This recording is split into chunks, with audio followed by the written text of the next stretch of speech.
kasih kepada tim pengurusan Gemenur Iman yang dipimpin oleh pengerusi Penuh Niati binti Mansur dan staf pentadbiran Gemenur Iman. Jadi bagi memberkati kuliah kita pada petang ini, marilah sama-sama kita membacakan umul kitab yang akan dipimpin oleh Al-Fadhil Ustaz untuk kita hadiahkan kepada baginda Rasulullah sallallahu alaihi wasallam, ahli keluarga baginda, para sahabat, para sadiqin, syuhada, ahli ulama, guru-guru kita, ahli keluarga kita serta muslimin dan muslimat sama ada yang masih hidup ataupun yang telah kembali ke rahmatullah. Al-Fatihah. أعوذ بالله من الشيطان الرجيم بسم الله الرحمن الرحيم الحمد لله رب العالمين الرحمن الرحيم مالك يوم الدين إياك نعبد وإياك نستعين اهدنا الصراط المستقيم صراط الذين أنعمت عليهم غير المغضوب عليهم ولا الضالين. Amin ya rabbal alamin. Semoga Allah memberkati dan merahmati kuliah kita dan berjalan dengan lancar. Saya dengan penuh ta'zim menyerahkan kepada Al-Fadhil Ustaz. Tafadhal mashkura. Terima kasih kepada pengurusi Majelis. Assalamualaikum warahmatullahi taala wabarakatuh. Alhamdulillah. Alhamdulillah nahmaduhu wa nasta'inuhu wa nastaghfiruh wa nu'minu bihi wa natawakkalu alayh. ونعوذ بالله من شرور أنفسنا ومن سيئات أعمالنا من يهده الله فلا مضل له ومن يضلل فلا هادي له أشهد أن لا إله إلا الله وحده لا شريك له وأشهد أن محمدا عبده ورسوله اللهم صل وسلم وبارك على سيدنا محمد وعلى آله وصحبه أجمعين اللهم ربنا آتنا من لدنك رحمة وعلمنا من لدنك علما سبحانك لا علم لنا إلا ما علمتنا إنك أنت العليم الحكيم نوينا التعلم والتعليم والتذكر والتذكير والنفع والانتفاع والإفادة والاستفادة والحث على التمسك بكتاب الله وسنة رسوله والدعاء إلى الهدى والدلالة على الخير ابتغاء وجه الله ورضائه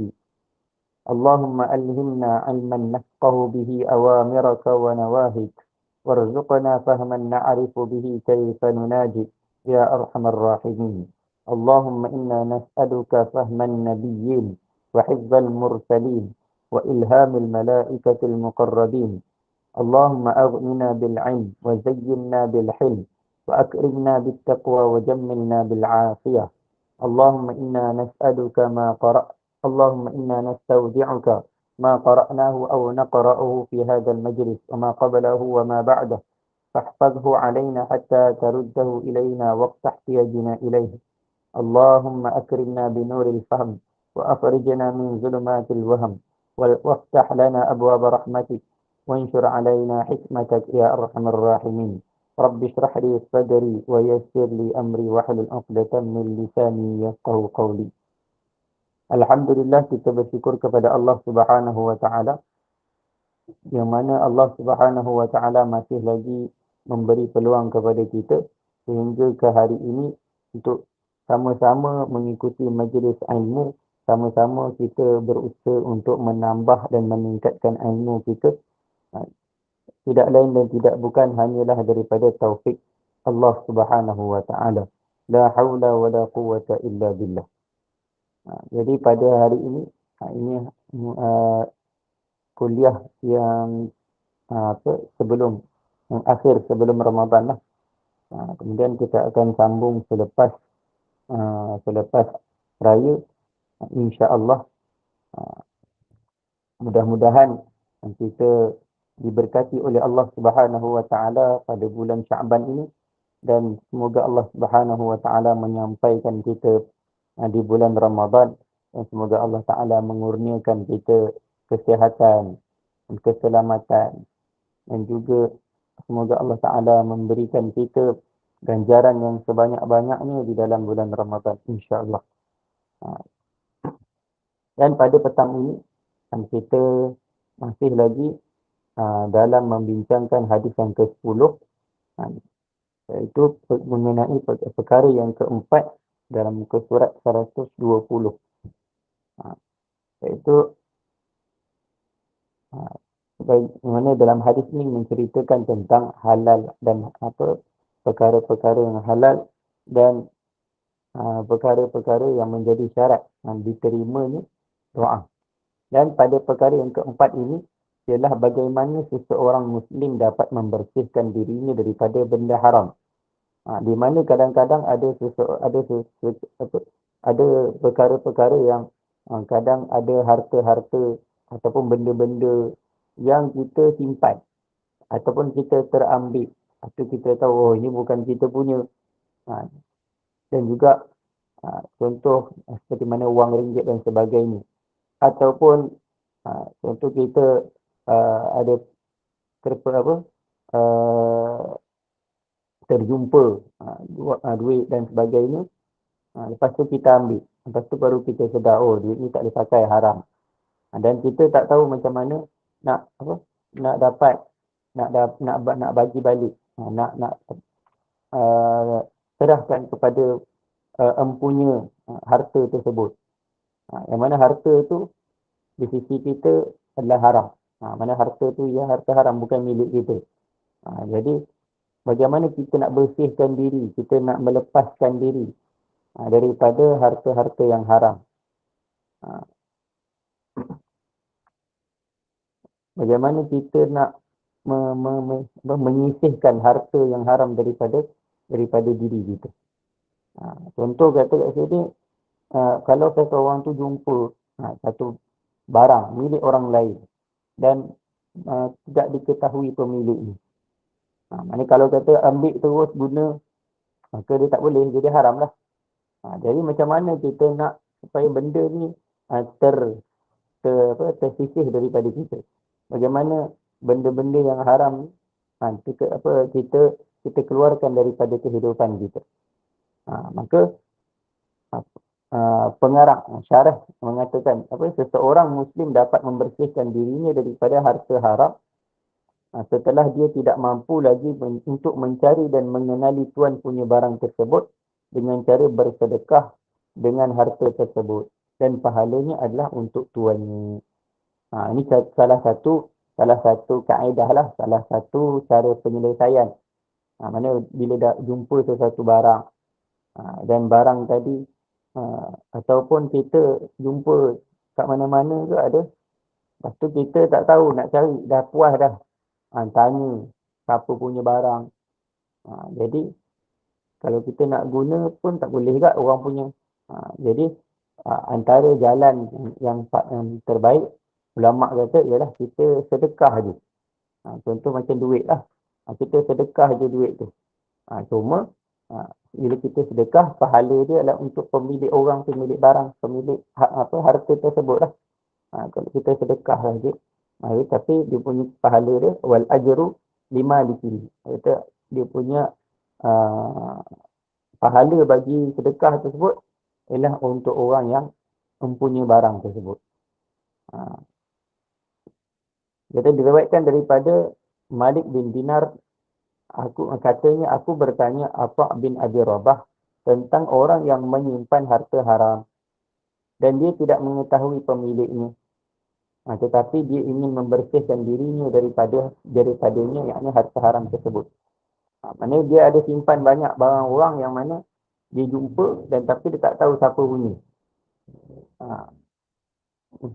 Jadi maka beliau berkata, ini Atha bin Abi Rabah rahmatullah alaihi kata, disedekahkan harta itu dan aku mengatakan bahawa perbuatan demikian itu tidak akan diganjari. Maknanya kita nak selamatkan diri supaya harta tadi tak binasa, tak sia-sia, kita sedekahlah. Contoh kita jumpa duit 100. Nak guna tak boleh. Nak bagi nak buat apa benda tak boleh. Jadi kata sedekah je lah, senang. Kita masukkan tabung masjid, niatkan ni sedekah ni bagi pihak pemilik duit tersebut. Ini salah satu cara lah. Kalau jumpa rantai emas, macam mana Ustaz? Okay. Tak tahu pemilik. Cuma dalam mazhab, pendapat yang masyhur dalam mazhab Syafi'i. Dia kalau dia jumpa barang ni, dalam fiqh mazhab Syafi'i dia ada dia punya bab dia. Iaitu tentang tentang harta istilahnya dipanggil luqatah, barang pungut, barang kutip. Kata dalam pendapat yang masuk daripada mazhab Syafi'i rahmatullah alaih, pada perkara yang bersangkutan dengan harta benda yang haram ini ialah bahawa ia hendaklah disimpan dan tidak disedekahkan sehinggalah datang yang berhak terhadap harta tersebut.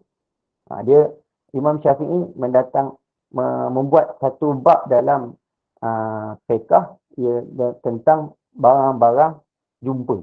Barang-barang yang jumpa ni. Jumpa barang.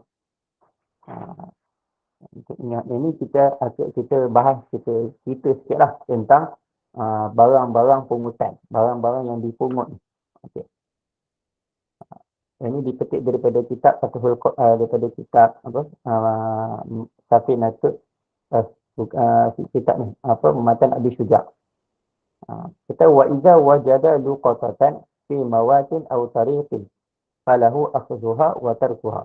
Kata apabila seseorang tu jumpa satu benda, satu barang yang tercicir, barang. Dia jumpa satu barang sama ada di kawasan yang tidak ada pemilik, di atas tanah yang mati ataupun di tengah-tengah jalan. Jalan-jalan tiba nampaklah duit berkepuk ada beribu-ribu kat situ. Maka apakah hukum kita nampak barang yang tercincir tadi? Maka di sisi dalam mazhab Syafi'i, falahu akhdhuha wa tarkuha. Maka boleh dia ambil dan boleh ditinggalkan. Dia boleh dia ambil dan boleh ditinggalkan. Ini kalau dia nak ambil, boleh ambil, pegang. Dan kalau dia nak tinggalkan, biar je. Biarlah orang lain yang kutip. Maka boleh juga. Kata wa akhdhuha aula min tarkiha in kana ala siqatin min al-qiyam biha. Kata dan kalaulah kita merasakan diri kita ni satu orang yang boleh menjaga amanah, kita ni orang yang boleh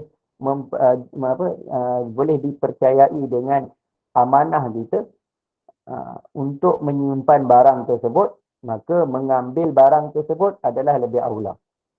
Contoh kita jumpa duit dan kita rasa kalau kita ni boleh, kita ni jenis orang yang amanah, boleh tolong simpankan dulu, maka aulanya kita kutip duit tersebut. Contoh sama juga macam barang kemas.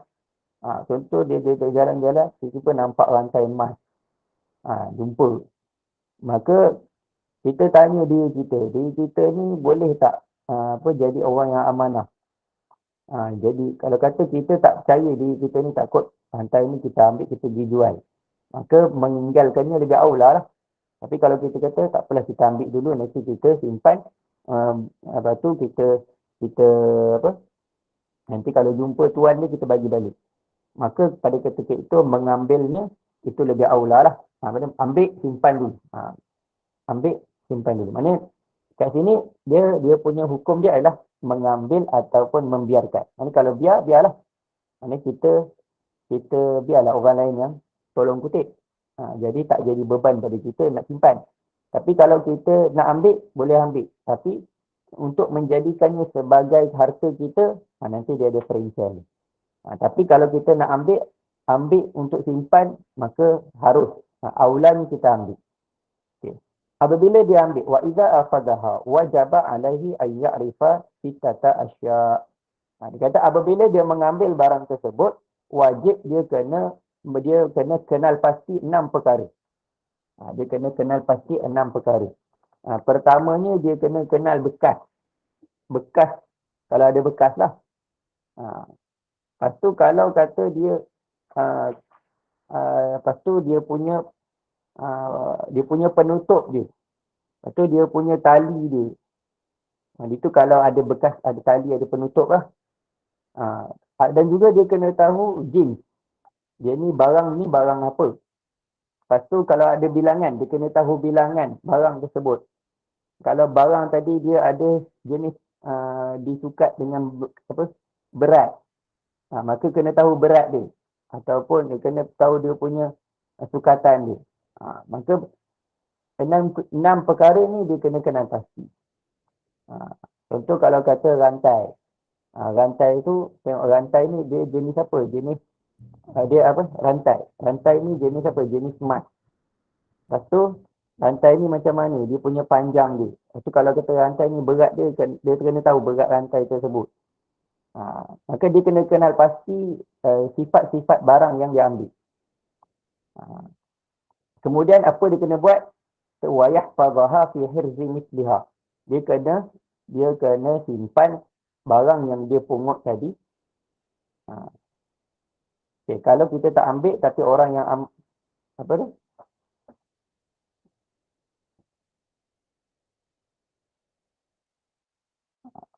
Maknanya kalau kita rasa kalau kita tak ambil ni orang lain ambil, orang lain yang tak amanah ambil, maka kalau kita rasa macam tu, kalau kita rasa kita boleh pegang, kita ambil lah. Maknanya kalau kita kata ini kalau biar nanti kena kat orang yang apa tak amanah ambil, maka habislah barang tersebut. Maka yang tu kita ambil. Yang tu kita ambil. Kita simpan. Okay, bila kita dah ambil, kita kena pasti yang tadi saya telah sebutkan. Kemudian dia kena simpan. Simpan kat mana? Simpan kat tempat yang betul-betul memang tempat simpanan dia. Tempat simpan yang orang tak boleh nampak. Dia kena simpan barang tersebut. Kita wa yahfazaha fi hirzi misliha. Kemudian summa iza arada tamallukaha. Ini kalau dia ambil untuk simpan. Kalau dia ambil untuk simpan. Maka dia kena kenal pastilah. Kena kenal pasti barang tersebut. Nanti lepas tu kita simpanlah. Nanti kalau ada orang tanya, maka kita bagilah balik.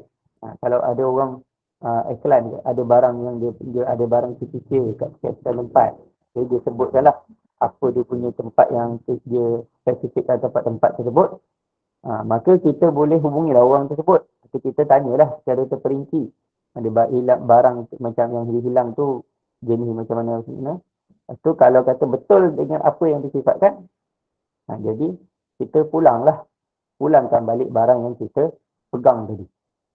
Okay. Summa iza arada tamallukaha. Tapi kalaulah dia dah ambil, dia simpan, tapi dia kata dia nak jadikan, orang kata dia nak memiliki barang tersebut.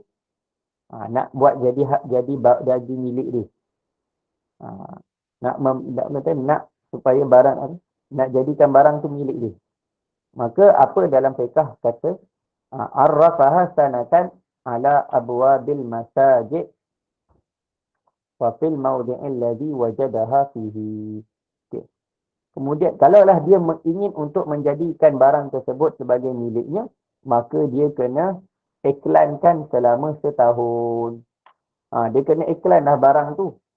Contoh dia jumpa dekat dia jumpa satu barang yang berharga lah. Contoh macam kata tadi gelang emas ke, rantai emas ke, cincin emas ke. Apa sahaja yang kata dia ada harga. Ataupun jumpa duit ke. Dan kita nak jadikan barang tersebut milik kita. Maka kita kena iklankan selama setahun. Ya, memang lama. Kena iklankan selama setahun. Kat mana? Kat mana yang kena iklankan tu? Di pintu-pintu masjid. Di pintu-pintu masjid. Dan juga di tempat yang mana dia menjumpai barang tersebut. Dia kena iklankan. Maksud iklankan ni dia tak dia bolehlah sama ada dia duduk kat pintu masjid tu iklan. Ni saya ada jumpa barang sekian sifat-sifat dia. Jadi siapa-siapa yang rasa dia punya barang boleh jumpa saya. Ataupun dengan cara kita buatlah notis letak dekat masjid yang mana dia ada jumpa barang. Siapa yang ada hilang sekian-sekian barang boleh jumpa, boleh hubungi saya. Maknanya kita kena letakkan iklan tersebut selama setahun di pintu-pintu masuk masjid. Lepas tu juga dekat tempat yang mana dia jumpa barang tu. Jadi dekat kawasan tu dia letaklah iklan. Tapi memang Dari segi syariatnya dia selama setahun. Tapi ulama mengatakan yang selama setahun ni ialah apabila barang tu nilai dia terlalu besar. Contoh kalau kata jumpa setakat RM10, RM20. Adakah nak kena iklan setahun? Maka tak perlu iklan setahun. Dia iklan dia kena dari segi urufnya orang akan merasa kehilangan tu berapa lama. Contoh kalau kata hilang RM10. Dia akan rasa hilang RM10 tu, rasa kerugian hilang RM10 tu berapa lama. Biasanya kalau kata sampai 2-3 hari, dah tak kisah dah hilang tu. Maka 2-3 hari lah dia kena iklan. Atau kata duit tu RM1,000. Biasanya orang akan rasa kehilangan ni dia mungkin sebulan. Sebab apa? Sebab dia punya duit tinggal tu je. Jadi dia nak selepas sebulan tak cukup. Jadi bila hilang duit RM1,000 tu, dia rasa kehilangan tu sebulan. Sebelum masuk sebelum masuk gaji kan. Jadi sebulan dah kena iklan. Ikut uruf, uruf setempat lah.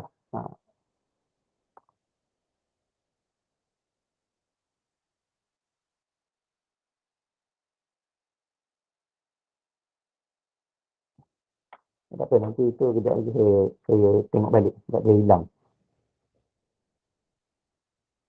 Okay. Fa'ilam yajib sahibah, dan kiranya selepas satu tempoh yang telah ditetapkan tadi, dia tak ada orang datang tuntut.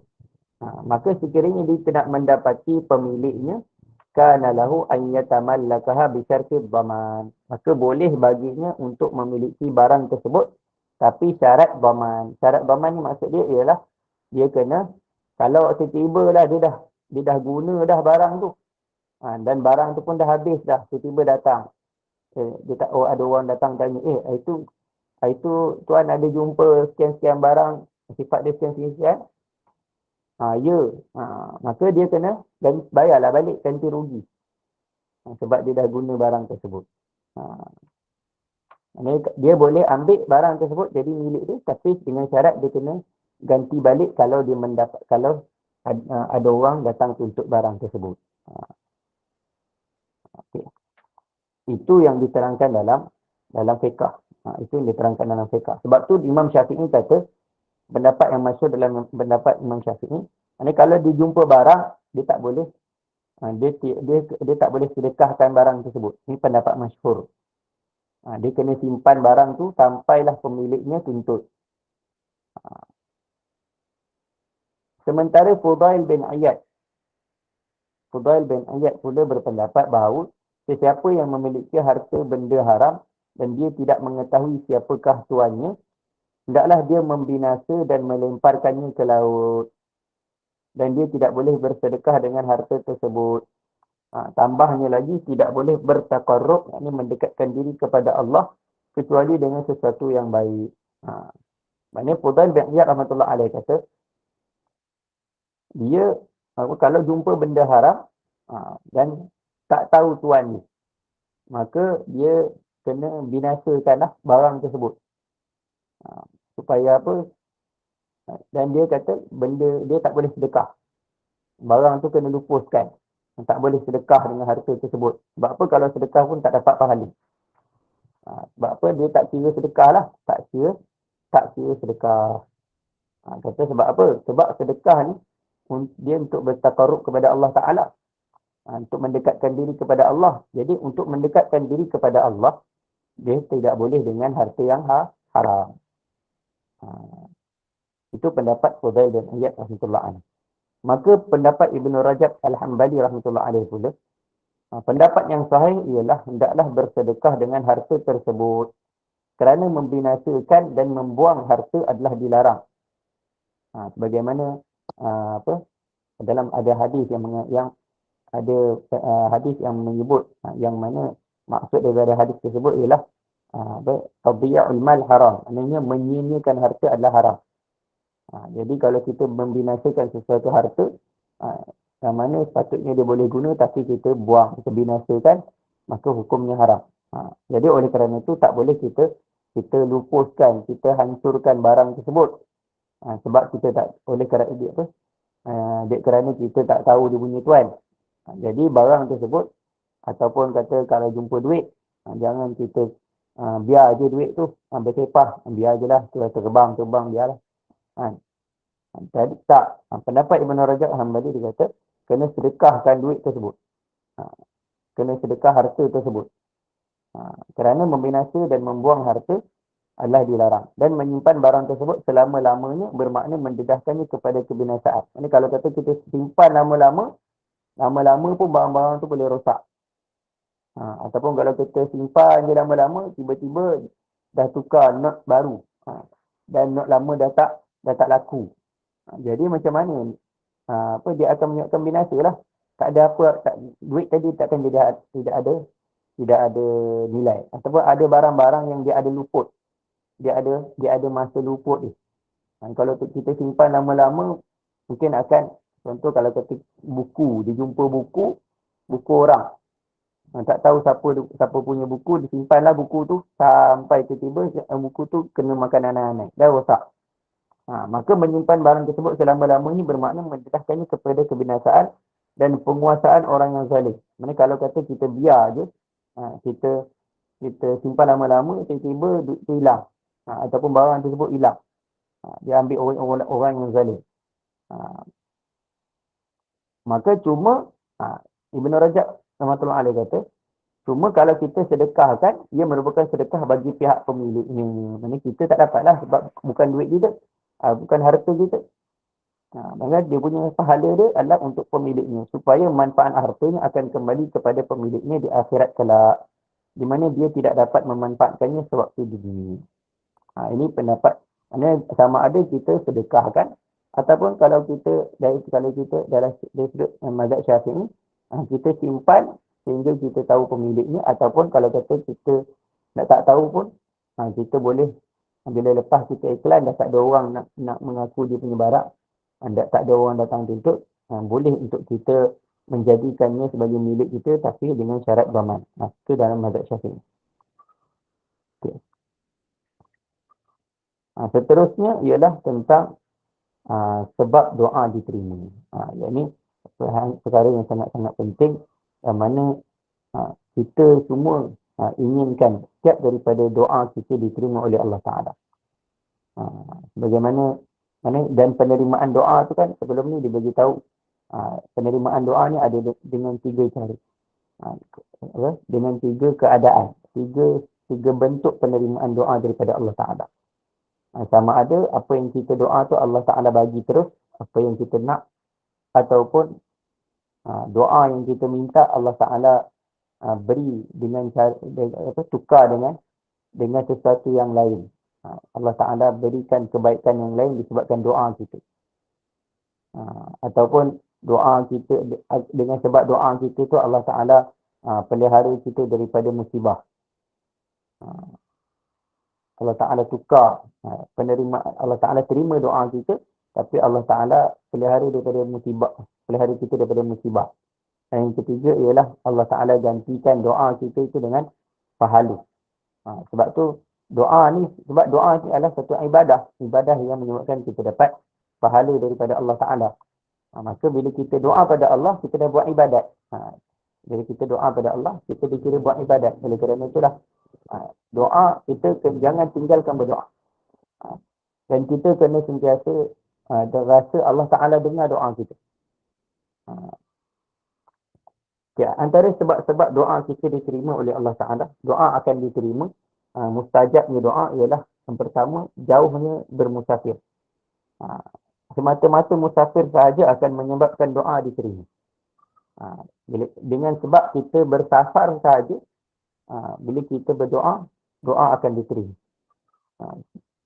Imam Abu Daud, Ibnu Majah dan Imam Tirmizi rahmatullahi alaihi telah meriwayatkan daripada Sayyidina Abu Hurairah radhiyallahu anhu daripada Nabi sallallahu alaihi wasallam bahawa baginda sallallahu alaihi wasallam bersabda, "Salasu da'awatin mustajabatun la syakka fihinna da'watul mazlum wa da'watul musafir wa da'watul walidi ala waladihi. Tiga doa yang tidak syak lagi akan diterima. Tiga doa yang Allah Ta'ala kata memang akan diterima oleh Allah Ta'ala. Ini kalau doa Allah Ta'ala terus, Allah Ta'ala akan kabulkan. Allah Ta'ala akan terima doa tersebut. Yang pertama, da'watul mazlum. Sebagaimana hadis. Hadis Nabi SAW. Ittaqu da'watal mazlum. Fa'inna bainahu wa bainallahi hijab. Fa'inna kata ma bainahu wa bainallahi hijab. Kata takutilah ataupun hindarilah kamu daripada doa orang yang dizalimi. Hendaklah kamu merasa takut terhadap doa orang yang dizalimi. Dekat sini kita kena hindarkan diri kita daripada menzalimi orang. Ittaqu da'watal mazlum. Kerana apa? Doa fa'innahu ma bainahu wa bainallahi hijab. Atau kama qala alaihi salatu wassalam. Kata kerana sesungguhnya apa? Doa orang yang dizalimi ini tidak ada hijab di antara dia dengan Allah Ta'ala. Hatta dia orang yang tidak hatta dia bukan orang Islam sekalipun, kalau dia berdoa kepada Allah, dia doa kata, wahai Tuhan orang Islam, dia ni menzalimi aku, maka balaslah dia. Ada ulama kata walaupun orang tu orang kafir sekalipun, tapi kalau dia doa pada Allah dalam keadaan dia dizalimi, maka Allah Ta'ala akan dengar doa dia. Sebab tu kita jangan zalim kat orang. Tak kisahlah orang tu orang seagama dengan kita ataupun orang yang agama lain. Selagi mana dia tidak menzalimi kita, selagi mana dia tidak memusuhi orang Islam, selagi itu kita tak boleh zalim terhadap dia. Selagi itu kita tak boleh buat perkara buruk terhadap dia. Jadi takutilah olehmu akan doa orang yang dizalimi, kerana di antaranya dan Allah Ta'ala tidak ada hijab. Laisa bainahu wa bainallahi hijab. Banyaklah riwayat hadis mengatakan tidak ada hijab. Maksudnya doa dia Allah Ta'ala akan segera terima. Allah Ta'ala akan segera kabulkan. Yang kedua ialah da'watul musafir. Ini yang disebutkan dalam perkara yang kita sebut ni ialah tentang musafir. Hari ini kadang-kadang orang lupa. Orang lupa bila kita bermusafir, maka kita kena usahakan, kita kena banyakkan doa. Hari ini bila kita musafir, kita dalam safar kita dengar lagu dan sebagainya. Sepatutnya dalam safar ni lah kita memperbanyakkan amal. Dalam kita bersafar ni, kita banyakkan berzikir pada Allah. Kita banyakkan berdoa pada Allah Subhanahu Wa Ta'ala. Dan sebab apa dalam safar ini, dalam perjalanan, dalam permusafiran kita, Allah Ta'ala menerima doa kita, kerana dalam safar ni dia ada masyaqqah. Dalam permusafiran ni dia ada kesusahan-kesusahan. Walaupun dari segi perjalanan, dalam kereta bawa kereta dan sebagainya, tak kena panas dan sebagainya, tapi masih lagi ada masyaqqah dalam musafir. Jadi kadang-kadang, terutama kalau orang yang berkeluarga, nak singgah dalam safar tadi, dia kadang tak selesa sangat. Sebab kalau ramai-ramai, tak selesa sangat, tak boleh nak baring kat atas katil kalau anak ngantuk dan sebagainya. Jadi dia akan rasa susah. Betul juga orang yang bawa kereta, kalau jalan jauh dia akan penat juga. Jadi datangnya masyaqqah dalam perjalanan. Sebab tu Allah Ta'ala bila satu orang hamba dia dalam permusafiran, bila dia berdoa, Allah Ta'ala akan terima doa dia. Oleh kerana itu, bila kita berada dalam safar, kita kena banyakkan berdoa. Bila kita dalam perjalanan yang jauh, kita kena banyakkan berdoa kepada Allah Subhanahu Wa Ta'ala. Ini setiap kali kita nak mulakan perjalanan, kita perlu baca doa. Selain daripada doa naikkan derajat, kita doalah apa sahaja hajat kita dengan penuh yakin kepada Allah Subhanahu Wa Taala. Kita nak Allah Taala mudahkan perjalanan kita. Kita nak Allah Taala jadikan kehidupan kita kehidupan yang baik. Maka masa dalam perjalanan ni kita doalah apa sahaja hajat kita. Ni waktu doa kita diterima oleh Allah Taala. Waktu mustajab. Waktu ketika ataupun keadaan-keadaan yang mustajab doa. Apabila perjalanan itu, dan juga yang ketiga ialah da'watul walidi ala waladihi. Doa seorang ayah kepada anaknya. Walid ni dia boleh memberi makna ayah dan boleh juga memberi makna ibu. Maknanya kat sini ibu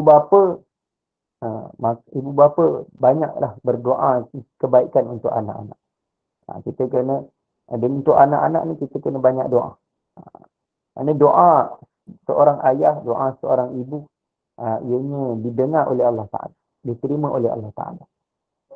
Jadi oleh kerana itu, setiap daripada kita sebagai ibu bapa, maka kita kena doakan kebaikan. Sentiasa doakan perkara yang baik untuk anak-anak.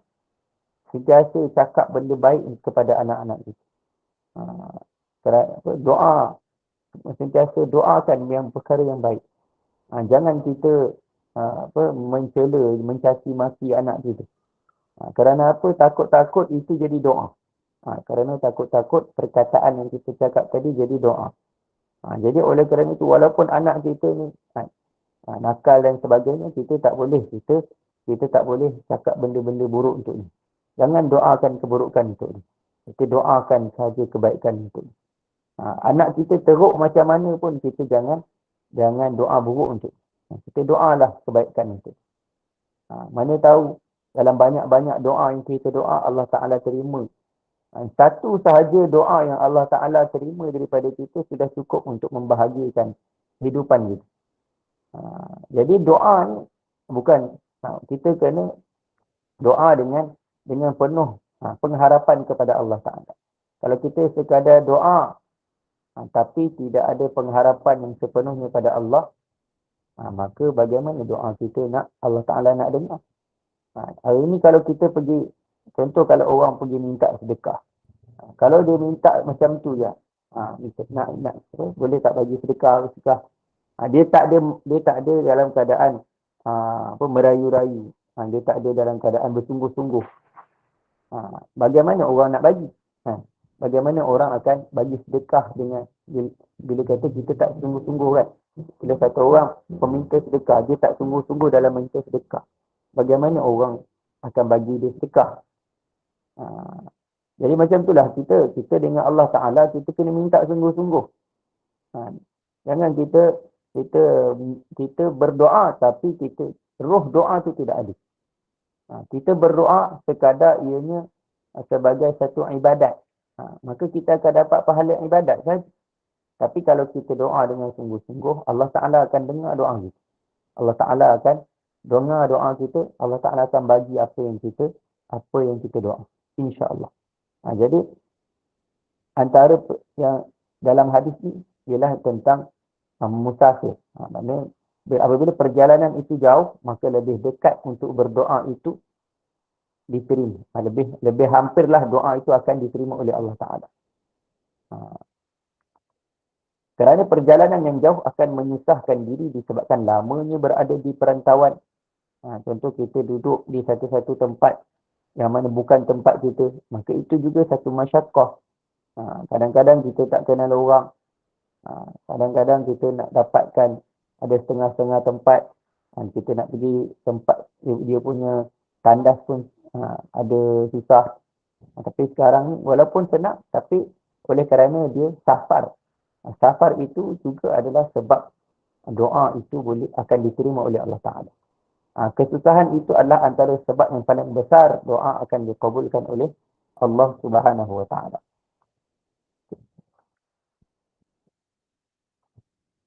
Yang kedua, bersederhana dalam pakaian dan suasana. Yakni bila kita berdoa dalam keadaan pakai pakaian yang biasa-biasa. Kita berdoa dalam keadaan kita bersederhana dalam pakaian, dan juga bersederhana dalam suasana. Mana dalam tu rubba ash'ata aghbara zi samraini madfu'in bil abwa law aqsama 'ala Allah la abarrahu. Kata orang yang kusut masai rambutnya dan berdebu, yang memiliki pakaian sehelai sepinggang, yang mana ditolak, tidak diterima ketika meminta sedekah di pintu-pintu, sekiranya dia bersumpah dengan nama Allah, mesti Allah Ta'ala akan menyempurnakan sumpahnya. Ini orang yang mana dia tidaklah bermegah-megah dalam pakaian. Dan juga dia tidaklah dia tidaklah berlebih-lebihan. Maka orang biasa-biasa je. Contoh orang tu dia jenis orang yang mana tak dikenali pun. Orang tu kalau orang tengok, orang tak nak dekat dengan dia. Dia jenis orang biasa-biasa je. Tapi kalau dia bersumpah atas nama Allah, Allah Ta'ala akan melaksanakan sumpah. Maksud dia apa? Apabila dia berdoa, Allah Ta'ala akan kabulkan doa dia. Maksudnya dia dari segi pakaian pun, pakaian kita janganlah pakaian yang menampakkan kesombongan. Pakaian yang menampakkan terlalu megahnya kita. Baginda sallallahu alaihi wasallam telah keluar untuk menunaikan sembahyang istisqa, meminta hujan dengan hanya memakai pakaian seharian dan dalam keadaan tawaduk dan rendah diri. Bila kita pakai pakaian biasa-biasa, maka kita akan ada sifat tawaduk, akan rasa rendah diri. Tapi bila kita pakai pakaian yang mahal-mahal, kita pakai pakaian yang menampakkan kemegahan, maka kita akan rasa hebat. Kita akan rasa maknanya kalau orang pijak sikit je kita punya baju, kita dah marah. Maknanya pakaian kita dah merasa besarnya pakaian tersebut. Kita dah merasa kebanggaan dengan pakaian tersebut. Bangga yang sehingga menyebabkan kesombongan. Jadi oleh kerana itu, bersederhana dalam pakaian dan juga bersederhana dalam suasana. Okay. Itu antara sebab doa diterima. Yang ketiga, mengangkat kedua belah tangan ke langit, ia adalah antara adab-adab berdoa. Maksudnya kalau kita nak berdoa, kita angkat tangan. Mana menunjukkan kesungguhan kita dalam berdoa. Imam Ahmad, Imam Abu Daud dan Tirmizi rahmatullahi alaihim ajma'in meriwayatkan dalam hadis Salman Al-Farisi radhiyallahu anhu daripada Nabi sallallahu alaihi wasallam, sabdanya, innallaha ta'ala hayyun karim yastahi idza rafa'a ar-rajulu ilayhi yadayhi an yaruddahuma sifran khaibatain. Sesungguhnya Allah Subhanahu wa taala hayyun, amat pemalu lagi amat pemurah. Iaitu malu ni macam mana? Ialah Allah Ta'ala yastahi iza rafa'a ar-rajul, sekiranya seorang lelaki mengangkat kedua tangan kepadanya, Allah Subhanahu wa taala malu untuk menolak kedua-duanya dalam keadaan kosong dan kecewa. Mana Allah Taala bila orang satu, maksud dia apa? Angkat tangan ni dia menunjukkan kesungguhan dalam berdoa. Bila satu orang berdoa, dia doa dengan sungguh-sungguh. Doa dengan sungguh-sungguh.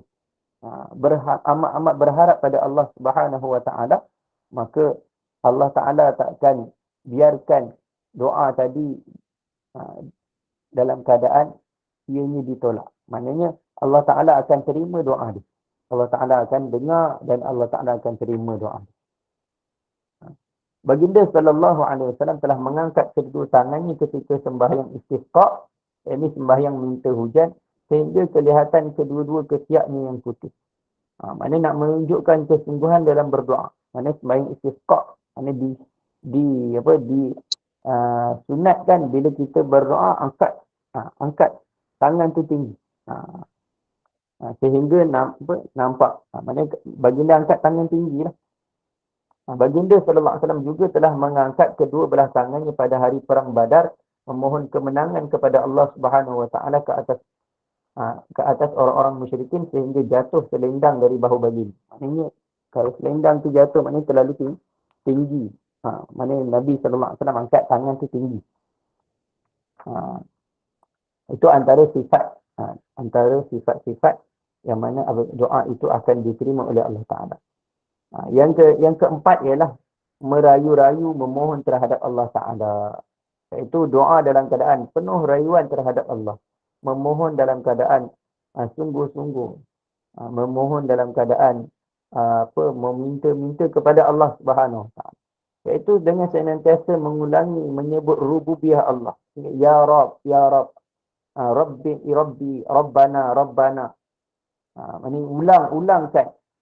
Ya Allah, Ya Allah. Wahai Tuhan kami, wahai Tuhan kami. Maknanya sebut berulang-ulang kali. Dan ini adalah di antara perkara terbesar yang boleh menyebabkan doa diterima oleh Allah Ta'ala. Imam Al-Bazzar rahmatullah alaih telah meriwayatkan daripada Sayyidatina Aisyah radhiyallahu anha daripada Nabi sallallahu alaihi wasallam, "Idza qala al-'abdu ya Rabb arba'an." Qala Allah, "Labbaika 'abdi, sal tu'ta." Labbaika 'abdi, sal tu'ta. Apabila seorang hamba berkata, ini berdoa, wahai Tuhanku, sebanyak 4 kali. Allah Subhanahu Wa Ta'ala berfirman, Allah Ta'ala akan kata apa? Aku menyahut permohonanmu, mintalah permohonan kamu akan diperkenankan. Ini antara cara-cara untuk supaya doa kita diterima oleh Allah Ta'ala. Cuma ada tambahan sikit daripada 4 tadi, ialah perlunya untuk memperelokkan makanan kita. Maknanya itabatul mat'am wal masyrab wal malbas. Maknanya dalam pemakanan, dalam minuman kita dalam juga pakaian kita pastikan ianya halal lagi baik. Halalan tayyiban. Supaya apa? Supaya doa kita diterima oleh Allah Ta'ala. Itulah daripada sabda Nabi sallallahu alaihi wasallam dalam hadis yang kita baca. Mat'amuhu haram, wa mashrabuhu haram, wa malbasuhu haram, wa ghudhiya bil haram, fa anna yustajabu lahu. Kat sini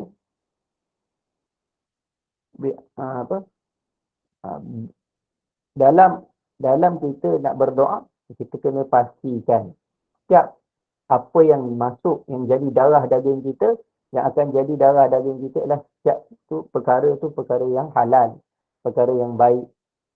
Janganlah kalau kita makan benda-benda yang syubhah, makan benda-benda yang haram, bagaimana doa kita akan diterima oleh Allah Ta'ala. Jadi oleh kerana itu jaga pemakanan kita. Itu juga pakaian kita. Satu, pakaian kita ni pakaian yang bagus, pakaian yang menutup aurat. Dan juga pakaian kita daripada sumber yang halal. Maka barulah doa kita akan didengari oleh Allah Subhanahu Wa Ta'ala. Dan perkara yang menegah doa daripada diterima. Ada juga yang kita kena usaha juga pelihara doa-doa kita supaya ianya diterima oleh Allah Ta'ala. Dan kita kena pelihara daripada benda yang menghalang doa diterima. Nabi SAW telah mengisyaratkan dalam hadis ini bahawa menggunakan perkara haram dari segi makan, minum, pakai serta makanan asasi menghalang doa daripada diterima. Maknanya antara perkara-perkara yang menghalang doa daripada diterima ialah dari sudut makanan kita, minuman kita, pakaian kita, dan juga asal ataupun dari segi asal sumber makanan kita, sumber pakaian kita, sumber minuman kita, ianya mestilah daripada hasil yang halal. Tidak boleh daripada hasil yang haram. Walaupun benda tu halal, benda yang kita makan halal, benda yang kita pakai halal, tapi kalau sumbernya haram, maka dia akan jadi haram. Maka sebab tu Nabi SAW sabda, فَأَنَّا يُسْتَجَابُ لَهُ. Bagaimanakah akan diterima doa bagi sesiapa yang memiliki sifat ini? Orang yang macam ni sifat dia bagaimana boleh diterima? Kat sini anna tu ialah satu, dia adalah istifham, pertanyaan yang terdapat dalam hadis ini ialah secara ta'ajub. Tanya itu dalam bentuk merasa satu ta'ajub lah. Dan juga satu istibaan. Maknanya memberi makna kemungkinan untuk diterima tu amat jauh. Maknanya kalaulah satu benda tu daripada benda yang haram, kita punya asas sumber makanan kita daripada benda yang haram, sumber pakaian kita daripada benda yang haram, kata fa anna yustajabu lahu. Bagaimana mungkin doa kita akan diterima oleh Allah Taala? Bagaimana mungkin doanya diterima oleh Allah Taala kalau ada sifat-sifat tersebut? Maknanya sesuatu, tapi kat sini dia memberi makna ta'ajub dan istibad, tetapi tidaklah menyatakan doa itu tidak diterima secara total, secara keseluruhan. Ada kemungkinan boleh diterima, tapi kebiasaannya mustahil. Kebiasaan ni kalau macam ni susahlah untuk doa itu diterima. Kemungkinan untuk diterima itu jauh lah. Okay. Kemudian penulis syarah ini mengatakan doa adalah otak ibadah. Seperti mana dalam satu qaul, iaitu ad-du'a'u mukhul ibadah. Doa itu adalah otak ibadah. Kerana apa? Seseorang berdoa kepada Allah Subhanahu Wa Taala, ketika dia berdoa, dia berada dalam keadaan putus harapan melainkan kepada Allah Subhanahu Wa Taala sahaja. Itulah hakikat tauhid dan ikhlas. Tidak ada lagi ibadat yang mengatasi. Sebab tu dia kata dia punya otak ibadah. Dia adalah asas, adalah kata intipati ibadah itu pada doa. Bila doa ni, dia memang tidak ada hubungan. Dia akan putuskan segala hubungan melainkan hanya kepada Allah Taala. Dan oleh kerana itu dikatakan mukhul ibadah, kerana apa? Kerana pada doa tadi adanya tauhid dan adanya ikhlas. Jaranglah orang doa dia tak ikhlas. Memang dia doa tu sebenarnya memang betul-betul nak doa. Kecuali kalau dia dipaksa untuk berdoa. Maka dia tak adalah keikhlasan itu. Dia doa, maknanya belakang ada rotan, dia doa. Doa dia tengok belakang, Jadi itu tak ikhlas lah maknanya. Tapi kalau orang yang berdoa kepada Allah, kebiasaannya memang dia akan tumpu hanya pada Allah. Dia akan minta betul-betul pada Allah. Dia akan ikhlas pada Allah Subhanahu Wa Taala. Sebab itu dipanggil ad-du'a'u mukhul ibadah. Yang kemudian ialah di dalam ni menyatakan juga, hadis ni menunjukkan kepada galakan supaya berbelanja. Berbelanja dengan yang halal dan melarang dari berbelanja dengan selainnya. Maknanya kalau nak belanja benda, kalau kita nak membeli sesuatu untuk diri kita, ahli keluarga kita, kita pastikan ianya daripada perkara yang halal. Doa yang makbul. Antara disebutkan siapa yang ingin berdoa dengan doa yang makbul, dia mesti memberikan perhatian terhadap perkara yang halal dalam makan minumnya dan pakainya sehingga doanya diterima. Maknanya kena pastikan semuanya halal. Pastikan semuanya halal. Baru doanya akan diterima oleh Allah Ta'ala. Itu perbelanjaan yang baik.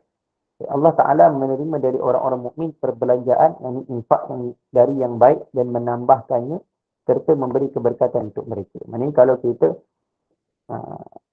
membelanjakan harta kita, membelanjakan untuk anak isteri kita daripada hasil yang baik, hasil yang halal, maka Allah Ta'ala akan terima dan Allah Ta'ala akan tambahkan rezeki. Allah Ta'ala akan bagi keberkatan untuk orang yang membelanjakan hartanya daripada sumber yang halal. Wallahu ta'ala a'lam. Ustaz, ada soalan dekat chat tadi, Ustaz? Ya. Saya pakai phone, jadi saya tak dapat chat ni. Saya tak dapat nak Saya baca kan, Ustaz? uh, Daripada Puan Rubiah Badri tu. Okey. Mohon pencerahan sekiranya ada orang, contoh orang A lah, minta tolong kita berikan sesuatu barang kepada orang B. Tapi kita benar-benar terlupa sehingga beberapa tahun berlalu. Bila kita teringat perkara itu, A tak dapat dihubungi. tak tahu sama ada hidup ataupun dah meninggal dunia. Begitu juga dengan B. Bagaimana cara untuk selesaikan masalah ini? Bolehkah kita sedekahkan barang tersebut dan niatkan pahala kepada B dan kita tambah dengan sedekah yang lain niatkan pahala untuk B? Bagaimana jika B tu bukan orang Islam? Oh, complicated. Kalau tak tahu, maknanya dia tak dapat dihubungi, maka dah lama tak dapat dihubungi, dia satu cara dia memang dia kena cari orang-orang yang ada kaitan dengan orang tersebut sampai dapat. Kalau tak dapat juga, maka boleh untuk kita dekahkan dan niatkan pahala lah. Tapi kalau bukan Islam, maka kalau dia macam satu pemberian lah, cuma dia tidak ada ganjaran lah.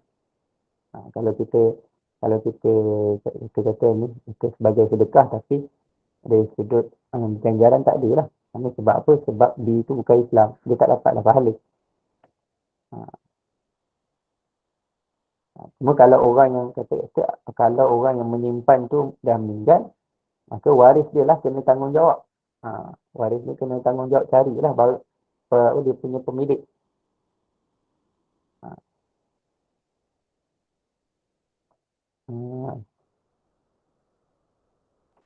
Itu ada yang angkat tangan. Silakan kalau nak tanya, Wan Mas Abu Bakar.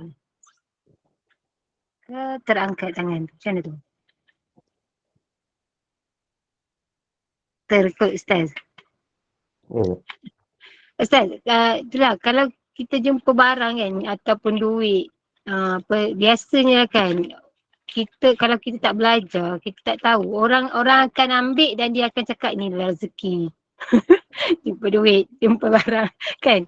Kalau kita belajar, kita takut lah. Nak ambil pun kita takut. Sebab bukan kita punya. Saya lah. Cuma kalau kita nak ambil, kalau kata setakat RM1 tu, kita ambil. Kalau kita, biasa RM1 ni, dia kalau hilang, orang tak ni sangat dah. Maknanya kita tunggulah sehari dua, kalau tak ada orang tanya, boleh je. Maknanya sama ada kita sedekah kan, ataupun kita niatlah jadi milik. Sebab apa kalau RM1 ni kalau iklan pun orang tak ngaku dah. Tapi kalau kata RM1,000, RM2,000, mungkin lah orang akan tuntut.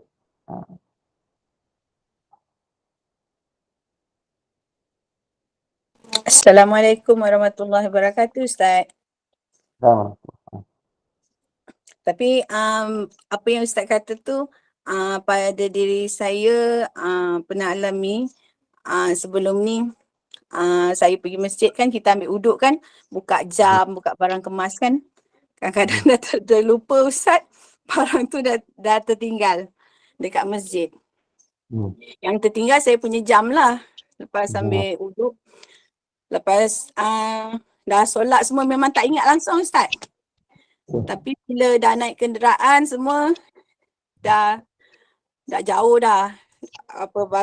Baru teringat nak tengok waktu tu, baru perasan yang jam tu dah tak ada dekat tangan saya. Lepas tu innalillahi wa inna ilaihi raji'un. Allahumma ajurni min musibati wa hluni khairan minha. Memang tak ada niat apa.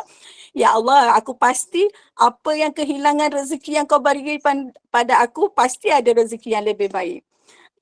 Alhamdulillah Ustaz, tak sampai berapa bulan, tiba sampai hadiah hari jadi saya. Anak saya bagi lagi mahal daripada jam yang hilang tersebut. Syukur Alhamdulillah.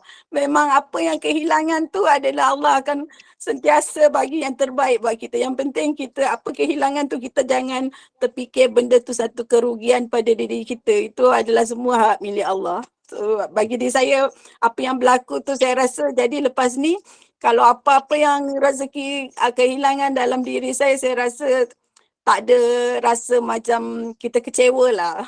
Apa benda pun, tapi kalau benda rezeki tu ada, tetap ada, tapi kita gunakan cara dalam satu rezeki yang Allah bagi dekat kita tu, perbanyakan atas jalan Allah lah yang kita buatkan. Sama ada kalau berlebihan, yang cara wang kita boleh banyakkan bersedekah, berinfakkan, itu je lah. Terima kasih Ustaz atas perkongsian ilmu. Sama.